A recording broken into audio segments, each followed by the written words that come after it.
So today we're here at Clancy's in Old Town Sherwood, an Irish pub. I have with me here Alan Bauer, the owner here of Clancy's. And Alan, tell us the story of Clancy's and how it came together. Thanks, David. Clancy's was started 23 years ago by my mother and father in a wonderfully historic old building that's coming on its 100-year anniversary.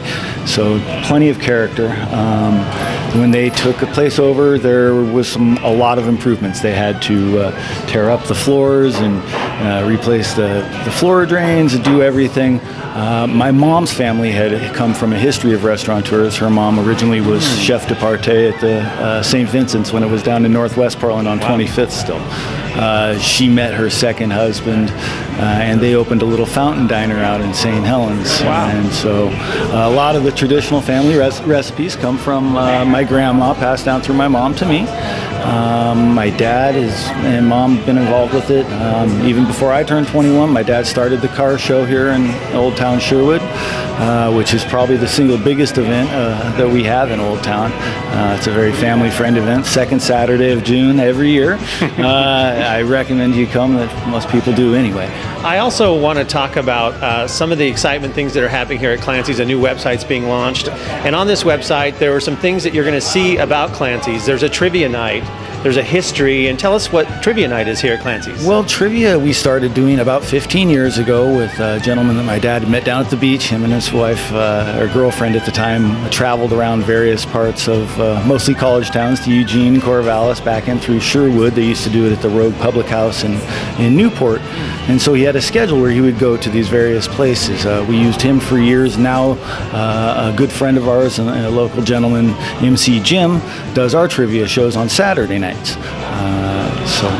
So the format is you come down, he reads the trivia. Absolutely. And what happens if you get the answer right? Is there? Well, we give away door prizes and so on and so forth, and people kind of create teams, and it creates just a little competitive atmosphere, fun for excuse people to get out and have a beer or meet with some friends and play some lighthearted trivia and see if they might not be able to win a T-shirt or a set of glasses or something like that. Cool. So make sure you mark your calendars for Saturdays here at Clancy's and make an evening of it. We also have a section on the new website called Clancy 4, and this is about how Clancy's gives back. Alan, tell us what's the history of that. Well, the concept between the Clancy 4 or the 4 C's was conscious consumption, community, and contribution.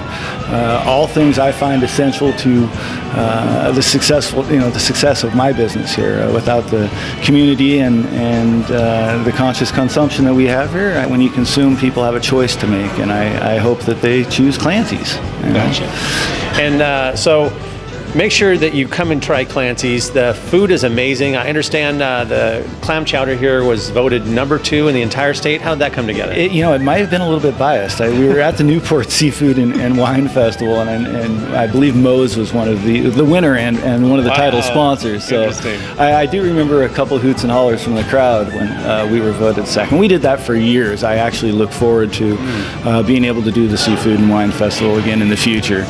And you cannot come to Clancy's without being greeted by Bob Bauer. This is your father. Yep. And floating around here. Make sure you come down, and you won't make it in the door 10 feet without meeting Bob. And he's just such the character of Clancy's. He's how this even came together. And so I'm going to just leave that to you, the viewer, to come in and experience Bob. He's a neat, fun guy. And just makes your dining experience really neat. So, Alan, thanks for having us come and preview Clancy's. We wish you the best.